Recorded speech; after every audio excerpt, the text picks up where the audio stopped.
ఆంధ్రప్రదేశ్ లో ముగ్గురు చెప్పుల వ్యాపారుల ఆదాయ పన్ను శాఖ అధికారులు తనిఖీలు చేపట్టగా అవి కాస్త దేశవ్యాప్తంగా సంచలనంగా మారాయి. ఆ సోదాల్లో బయటపడ్డ నోట్ల కట్టలను చూసి అధికారులు కంగుతిన్నారు. కేవలం 42 గంటల్లో వారు 100 కోట్ల రూపాయల డబ్బును సీజ్ చేశారు. ఆ డబ్బులు లెక్కబెట్టడానికి తెచ్చిన క్యాష్ మిషన్లు కూడా మొరాయించాయి. ఆ డబ్బుల కట్టలతో పాటు అక్రమ వచనకు సంబంధించిన డాక్యుమెంట్స్ ను కూడా అధికారులు సీజ్ చేశారు. ఇవి మాత్రమే కాదు, బంగారం, వెండి ఆభరణాలు చూసి అధికారుల కళ్లు చెదిరాయి. ధాక్రాన్కు చెందిన మన్షు ఫుట్వేర్, అస్ఫోర్టా మండీకి చెందిన హర్మిలాబ్ ట్రేడర్స్, ఎంసీ రోడ్డుకు చెందిన బీకే షూస్ చెప్పుల వ్యాపారుల ఇళ్లు, కార్యాలయాల్లో ఐటీ రైడ్స్ జరిగాయి. అందులో హర్మిలాబ్ ట్రేడర్స్ యజమాని రామ్నాథ్ డంక్ సంబంధించిన ఇంట్లో అయితే మంచాలు, అల్మారాలు, షూ బాక్సులు, బ్యాగులు ఇలా ఎక్కడ చూసినా 500 రూపాయల నోట్ల కట్టెలు గుట్టలు గుట్టలుగా కనిపించాయి.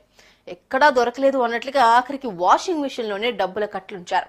ఇవి చూసిన అధికారులు కంగుతిన్నారు. ఇంత డబ్బు ఎలా వచ్చింది, ఎక్కడి నుంచి వచ్చింది అనే కోణంలో విచారణ జరుపుతున్నారు. ఐటీ అధికారులు